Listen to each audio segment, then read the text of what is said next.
Seowoon created several clones, declaring, "From now on, I'll truly face you." Centurk replied coldly, "Stop chattering and just attack, Jin Seowoon." In his mind, Centurk calculated, Aura Blade's maximum duration is only 2 minutes. I must finish this before it runs out. Seowoon, however, was also aware that his internal energy was nearly depleted.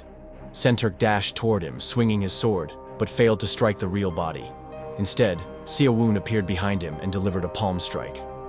Centurk spun around and swung again, only to find that it was a clone, intangible in his grasp. The next instant, the real Seowoon landed a powerful punch from the side. Centurk staggered, shocked. So that was the main body. "Do you like the taste of my punch?" Seowoon taunted. Centurk's expression darkened, anger mixing with surprise. Seowoon then warned, "Stop trying to find the main body. Every clone from Spirit Illusion Steps can attack just like me." One of Seowoon's clones launched Severing Fist. Chapter 1. Straight cut kick up, but Centurk dodged and countered with Piercing Aura, slashing through the clone, which disappeared instantly. "The durability of your clones is terrible," Centurk mocked. 5 more clones appeared, but there was only about a minute left before Aura Blade's time expired. Watching from a distance, Zurocana whispered to himself, "I didn't expect Centurk to struggle this much." Centurk, now feeling the pressure, shouted for Zurocana's help, but Zurocana only smirked and called out, "Watch out!" In that moment, Seowoon closed in from the front. Centurk swung his sword, but Seowoon dodged and countered with Severing Fist aimed at Centurk's chest. Centurk blocked with his sword and immediately launched a counter thrust, stabbing at Seowoon's chest, only to find it was another clone. "This is truly humiliating," Centurk whispered, his voice filled with frustration. "You're toying with me." Then he roared, "I don't care about winning anymore. I'll use all my strength to rip you apart, Jin Seowoon." From the sidelines, Zurocana muttered under his breath, "Is the Emperor of Madness being revived?" Centurk charged a massive attack. "Avoid this if you can," he shouted. He dashed forward, cutting down 2 clones in an instant. Now only the main body and 1 last clone remained. Seowoon and his remaining clone attacked together with fists. Centurk dodged the first strike but failed to evade the second, coughing up blood from the impact. Still, he stabbed his opponent, but it was only the last clone. Now facing the real Seowoon, Centurk pointed his sword and said, "With this one clash, I'll end everything." Both fighters were exhausted, yet they dashed toward each other. Their attacks collided. Centurk grinned, "You're quite good fighting unarmed, but let's see if you can block this. Aura Blade, lightning form." A blade of pure aura shot from his sword, striking Seowoon. The attack cut deep into Seowoon's leg, and pain shot through him as he fell to the ground. Centurk smiled at the sight. Seowoon tried to speak, warning, "This only benefits Zurocana." But Centurk ignored him and drove his sword straight into Seowoon's chest. Finally, Centurk ended his aura blade, believing he had killed him. Breathing heavily, Centurk felt something wrong. "Why, don't I feel any impact in my hand?" A shadow appeared behind him, Seowoon. In an instant, he crushed Centurk's head, killing him. System message: only 2 players remain. Zurocana smiled, impressed. "You actually won. I didn't expect that," he said, thanking Seowoon for an amazing fight. Then he aimed his bow directly at him.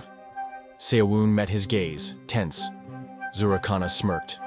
"In the end, the king poured all his strength into someone like you, just because of his competitive spirit.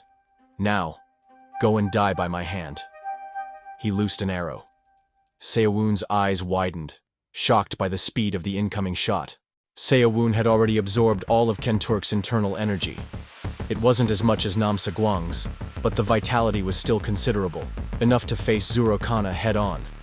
The moment Zurocana's arrow shot toward him, Seowoon twisted his body and dodged, activating immeasurable steps.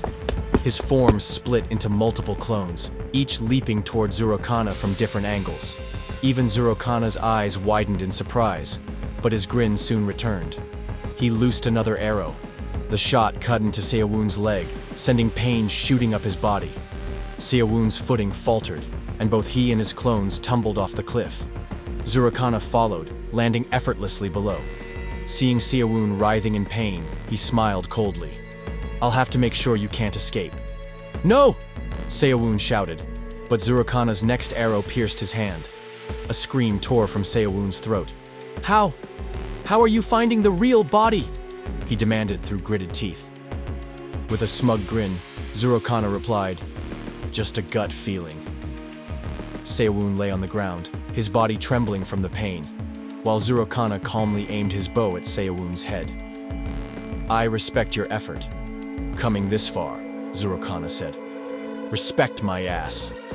"Give it to the dogs," Seowoon spat back. Zurocana let the arrow fly.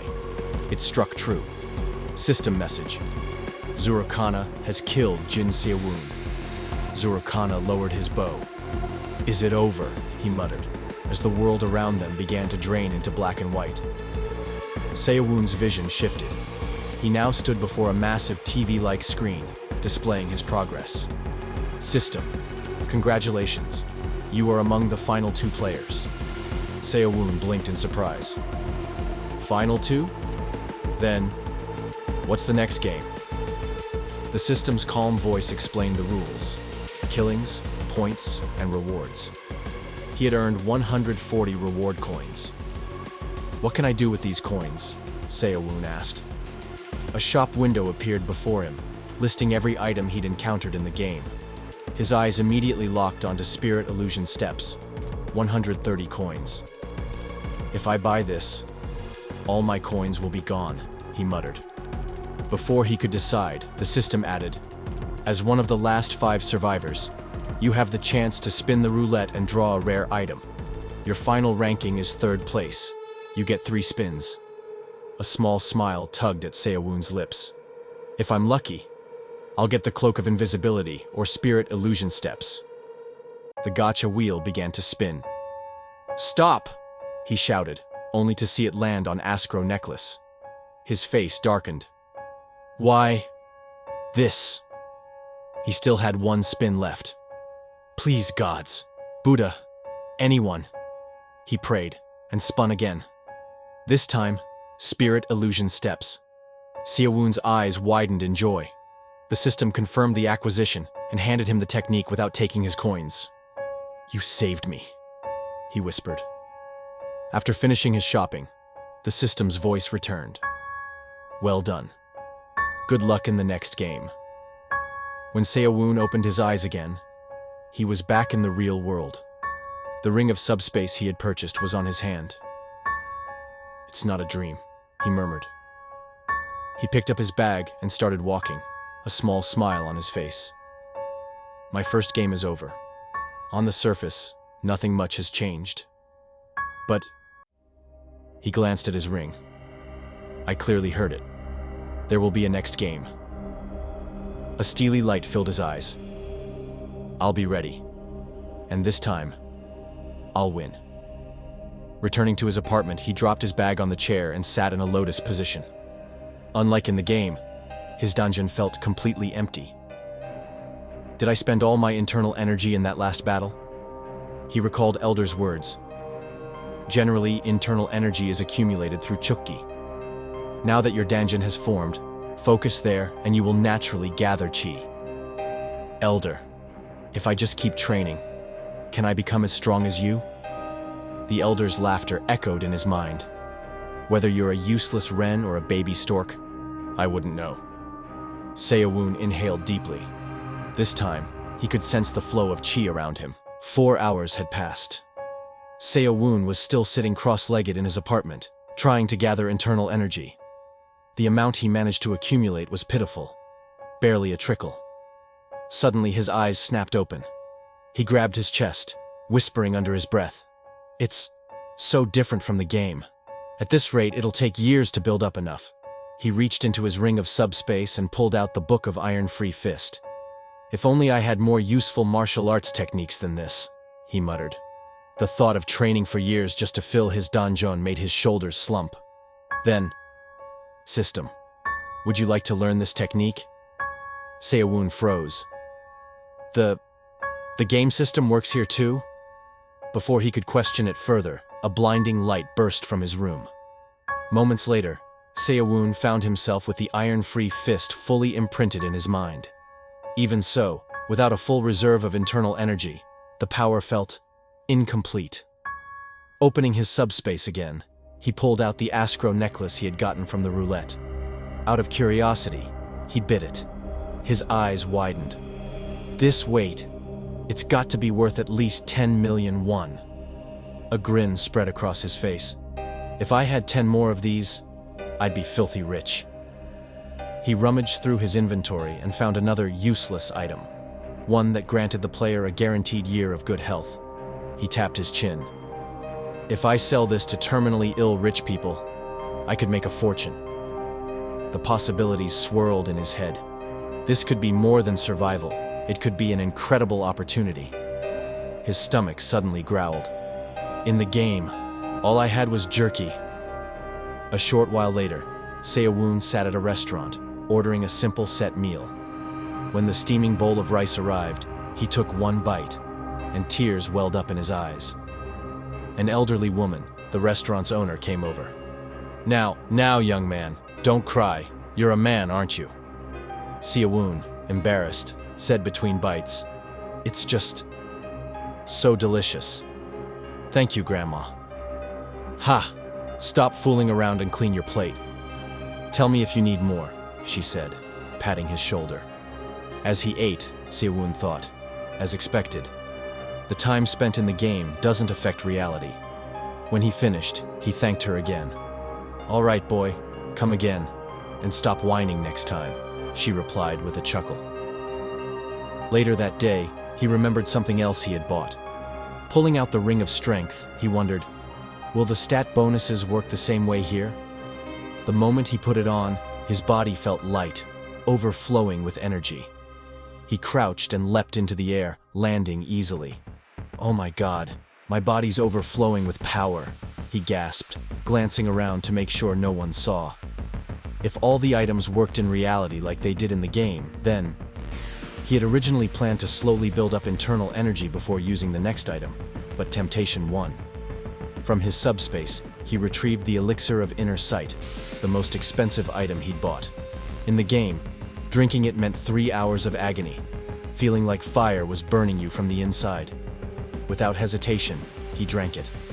A surge of unbearable heat roared through his body. Light spilled from his mouth, and he dropped the empty bottle. 3 hours later, steam was pouring from Seowoon's room. A neighbor banged on the door, panicked. "I can't even touch the handle, it's too hot," she told the 2 policemen who arrived. "Don't worry, ma'am, we'll handle it," one officer assured her. But when they tried to open the door, even they couldn't touch the handle. "Jin Seowoon, this is the police. Are you all right? Please open the door." No answer. "If you're in there, answer us. We're here to help." Finally, the door creaked open. "Who are you?" Seowoon asked weakly, stepping out. His face was flushed red, his clothes soaked in sweat. "I just turned the boiler a bit too high," he explained. "If there was a fire, you should call 119, not the police." One officer frowned. "I think we should call you an ambulance instead. It's just a simple cold. I'll be fine after some rest," Seowoon said. Reluctantly, the police left, telling the neighbor, "Please don't call us for something so trivial next time." She still looked shaken. Seowoon shut the door behind him and exhaled. "That almost killed me.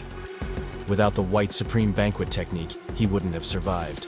Still dripping with sweat, he muttered, "It's more dangerous to use this stuff in reality than in the game." He tried out the Fist of Nothingness, 10,000 defeat palm, accidentally obliterating his chair. "Great. Now I have to buy a new one after I sell some items." The next day, he went to the park to exercise. He planned to train until sunset, but trouble found him first. A group of bullies wandered in, a girl with them. "Did Minsik Oppa really say he wanted to see me?" the girl asked. Yes. Stop asking, you crazy woman," Dongjun replied. An elderly man nearby called out, "Hey students, this mountain is a non-smoking area, and don't you think it's wrong to smoke at your age?" Dongjun scoffed. "My own parents don't say anything. So who are you, old man? Go to hell. The old man frowned. Then it must be a flaw in your upbringing. What did you say, old stone? Dongjun barked, stepping forward to hit him. Seowoon, who had been watching from a distance, felt a bad premonition. In a flash, he was there, kicking Dongjun back before the blow could land. No matter how rude you are, you shouldn't attack an elder, Seowoon said coldly. At that moment, Mimisik appeared. Well, I don't think we've met before, he said with a smirk. Do you want to die? Seowoon's eyes narrowed. Looks like things are about to get really troublesome.